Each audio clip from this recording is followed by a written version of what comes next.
Type matchup and monotype is not everything, but it's everything at the same time. Now, I say this statement because a lot of people that aren't monotype mainers, or people that just generally casually think about the monotype tier, is just a matchup based tier where if you get the right typing or you get the type advantage, you basically win the game. And if you don't get the type advantage and you have a type disadvantage, you're going to lose the game. And I'm just going to show you a quick example of why this isn't necessarily the case and isn't when you actually take monotype into account and what every single possibility is able to happen. But either way, if you guys enjoyed this video, please leave a like down below and subscribe to the channel for more content. Join the kingdom. We're on our way to 1,000 subscribers by the end of 2024. I know we can hit it, and the support on the channel has been amazing, so I really appreciate every single one of you guys that watch my videos. But either way, back to the replay at hand here. I'm not going to go into it straight away, but it's just the fact that, you know, like a lot of people that are, you know, not monotype mainers like to just, like, you know, disprove monotype by saying it's just a matchup type based tier. And at the same time, it is a matchup based tier because every single Pokemon on your team has to share a common typing, which comes with either common resistances or common weaknesses. It's just how it is. You look at the grass team here, and you know, every single mon other than Ferrothorn is weak to flying. Look at this team, and every mon other than Ferrothorn and Ogerpon Half-Flame are weak to ice. So obviously, if you're a grass team, you're gonna have common grass weaknesses. Same thing applies to my ground team. Other than Clodsire, thanks to its ability, all of I was not even trying to start the replay. I was in the middle of saying my point there, to be perfectly honest. But yeah, like I was saying, other than Clodsire, who has a immunity to water thanks to its ability, other than Garchomp, every single Pokemon on my team is weak to water. So obviously with monotype, you're going to have that fundamental dynamic that, you know, is apparent in every single game. Now, I say that type matchup is not everything because there's been many situations where, you know, type A is weak against type B, but type A manages to win the game. For example, in this grass versus ground game against one of the top ladder players on the National Dex monotype ladder, I won this game despite the fact that I have a type you know, disadvantage, you know, because ground is weak to grass. And you're probably wondering, how the hell did I manage to get a win here against one of the top players? So obviously, you know, like, I'm not facing anyone bad, you know, and like, I'm not playing bad, but it comes down to that as well. It comes down to a lot of important things that might not be apparent like first to, you know, someone that doesn't main monotype. It comes down to like mostly team composition, and it comes down to skill. Now, skill was probably more of the deciding factor into why I managed to beat this opponent here, because, you know, I just simply played better, found myself better opportunities to, you know, take out their Pokemon before they take out mine. As simple as that. But if we also look at team composition as well, you know, ground is typically going to have, you know, its grass neutrals, for example. It's going to have Excadrill, which thanks to its steel typing is neutral to grass. It's also going to have Garchomp, which, you know, is a Pokemon that has good defensive stats for an offensive Pokemon. Also, thanks to its dragon typing, also has a grass neutrality. And then also you have to take into account you know, Clodsire's ability of water absorb, which gives you a water immunity, and pretty much every single serious ground team is going to have a water absorb or storm drain Pokemon, and that one is Clodsire this game. So yeah, like, you take, you know, as much as you can to try and, you know, fix up your, you know, type weaknesses. For example, grass is also a pretty good example. I'll be using the types in this video as well. Ferrothorn, steel grass is very, very good for grass. Like, steel is probably one of the best typings to paragrass defensively. You know why? Because steel resists ice, it resists bug, it resists poison, it resists flying. That's 4 out of 5 of grass's weaknesses that Ferrothorn is now neutral to thanks to its steel typing. Ogerpon Half-Flame, other than being quite a contentious Pokemon in its own right, you know, is a fire type, so obviously he's neutral to fire, and unfortunately it loses its water you know, resistance, but it gets a water neutrality in turn in exchange for a bug neutrality, which isn't that relevant in the grand scheme of things, but because you also have Venusaur, which is you know, bug and poison neutral as well, and it's pretty bulkier, a lot bulkier than Ogerpon Half-Flame. So, you know, it's just things like that. Like, grass is obviously stacking a lot of mons that can balance out its weaknesses, and particularly it makes Mega Venusaur basically the best mon on the type in that deck's Monotype,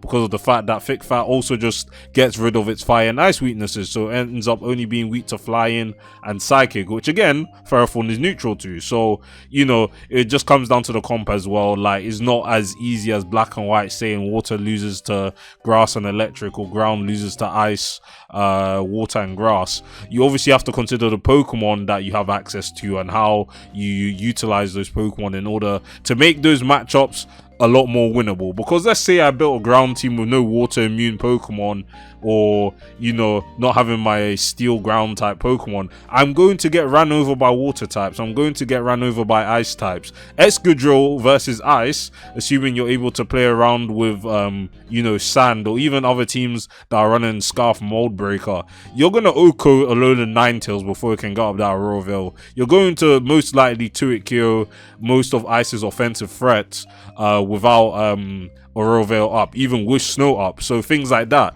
If I lack any of these Pokemon, my team is not defensively sound to handle any of my weaknesses, and I might as well just click X at turn 1, because if I face Rain, Barraskewda is just going to spam Liquidation 6 times. It's things like that. But yeah, let's head into this replay. I think you guys are getting the gist of what I'm trying to say here, but we'll see that working out in practice rather than, you know, hypothesize what I'm saying, because if you can see the way I played this game, you'll understand why I say that type matchup is not everything. So yeah, let's start off. So either way, turn 1 here, I lead off with the Garchomp. This is Mega Garchomp, by the way, so you know, I'm gonna Mega Evolve. I don't really need Garchomp speed tier. In a situation like this, let's say I was facing Bug, I'd most likely keep my Garchomp not Mega'd, because you know, Garchomp is faster than something like Volcarona. We don't want that mon setting up, because I'm not unaware Clodsire. But yeah, so there's obviously no case there, because Ogerpon's gonna outspeed me anyway. Meowscarada is also faster than me, and I'm still faster than Brambleghast, because that has 90 speed and Mega Chomp has 92 base speed. So obviously I scale shot the Breloom here. I am SD scale shot, try and break his Focus Sash, praying for more than 3 hits, but you know, typically I get 2, so I can't really complain. They also go for Bullet Seed and also only get 2 hits, so I can't complain. So I go Sandy Shocks here on the Mach Punch, because -1 I was gonna die. It is just standard playing here. I'm not trying to sack my Garchomp when it has you know, Fire Fang to 2-hit KO Ferrothorn, for example. So either way, I know Volt Switch is going to kill Breloom. I calced it, and you know, I'm able to get in my Ursaluna Blood Moon, which Mega Venusaur doesn't really like handling, I'll be honest. They do go for Earth Power. I don't know why they didn't go for Giga Drain, but they might have not had it. But either way, I start setting up a Calm Mind, and they just sack Breloom because I clicked Blood Moon. To be honest, me getting another CM would have been hella greedy. Maybe they're anticipating that, but you know, in that situation, I might as well just get off some damage. Like, realistically, you have no switching. Like, you're not gonna hard Ferrothorn on Earth Power, for example. But yeah, you know, Blood Moon is relatively a safe move to click, because it's still gonna hit Brambleghast thanks to your ability. So yeah, Breloom's down, and that's pretty solid for me. They go Brambleghast, and you know, I go Clodsire, because again, as you can see,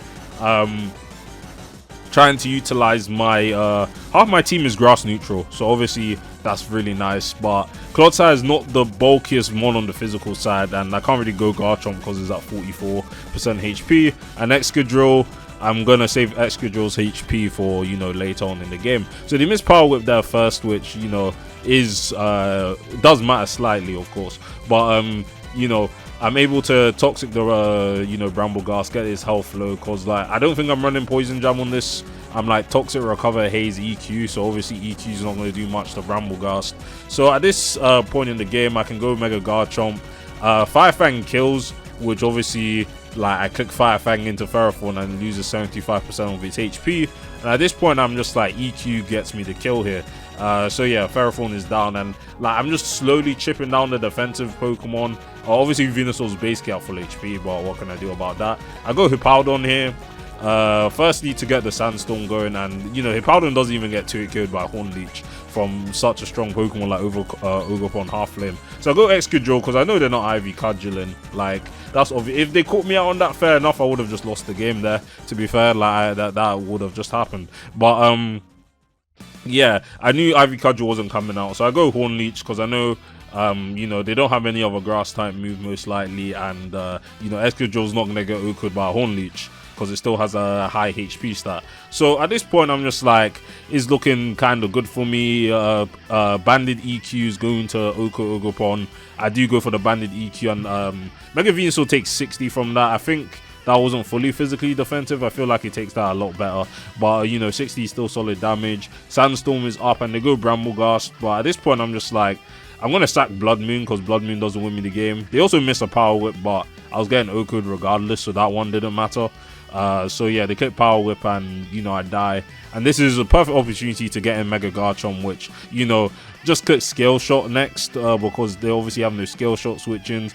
You could have said I could have gone for, you know, Fire Fang, because it had high accuracy, and if Scale Shot missed, I would have been in a pretty bad situation. But, you know, like, I'm looking back at it in hindsight, innit? So yeah, go for Flower Trick, and you're probably thinking, this is Scarfed and all my mons are low as hell. How do I get out of this situation? So I live Flower Trick because Hippowdon is the GOAT. Like, this mon just takes physical hits very easily. And, you know, I'm going to preserve it because I need Sand up in case, like, I try and outplay and stuff. So I sack Sandy Shocks. Didn't really do much this game anyway. But yeah, I go Excadrill here, and, you know, Iron Head is going to kill Meowscarada here. So they give me Meowscarada, and here comes the late game point of this game here. So, like, it's a very dynamic thing that some people might have not thought about at this point in time. So, as you can see, Sandstorm has 2 turns left. Hippowdon is low and is pretty much going to die to any attack.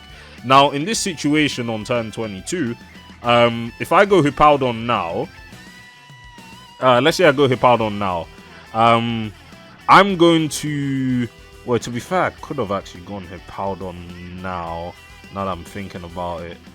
Yeah, but at this point in the game, I was thinking with this mindset that, you know, like, no, it's because of the SD play. Yeah, now I remember now. So, let's say I sacked Hippowdon, like, on this turn, 10-22, I went out into Hippowdon, and they clicked Swords Dance. For example, I clicked Swords Dance, because obviously, I'm locked into Iron Head after, you know, killing Meowscarada, because I'm choice banded. Let's say I, you know, go Hippowdon on the SD. I lose the game because Hippowdon dies, you know, because 1 turn is taken SD. I have 1 turn of Sandstorm on turn 23, and then, you know, Hippowdon dies, I have no Sand, and Excadrill is outsped and killed. So obviously I didn't want that play to happen whatsoever, because, you know, I was trying to find my win con here. So I stayed in and clicked Iron Head. Now, Iron Head wasn't even that bad to click, because number 1, it does 41%, so that's a lot of damage. And number 2, if I got the flinch chance, it basically guaranteed my win if they went for an SD. Now, we'll see what they do. They went for Rock Tomb. Now, I was confused about why they went for Rock Tomb, to be fair, because I think they anticipated my Hippowdon coming in, and if they used any other move, like Horn Leech or Ivy Cudgel, Hippowdon would have died. But at this point, clicking Rock Tomb on the Hippowdon switch meant that, you know, Hippowdon lived, because Rock Tomb isn't killing from 14, and then they kill me next turn and Sandstorm expires. But to be fair, SD, I mean, they were also thinking about their play as well, which is why they went for Rock Tomb. But I anticipated whether they clicked SD. Wasn't expecting Rock Tomb, but I was anticipating SD. So at this point, you know, like, I'm still at +1 speed, and Ogopon's outsped and killed by Iron Head. So we managed to get the win there. They even said well played there, because they saw the end game that they had to go for, and you know, I also saw the end game that I had to go for. And obviously you could see on my ult, I was trying to climb back after, you know, using Mono Poison and stuff, and you know, this guy was like number 4, number 2 on the ladder at the time.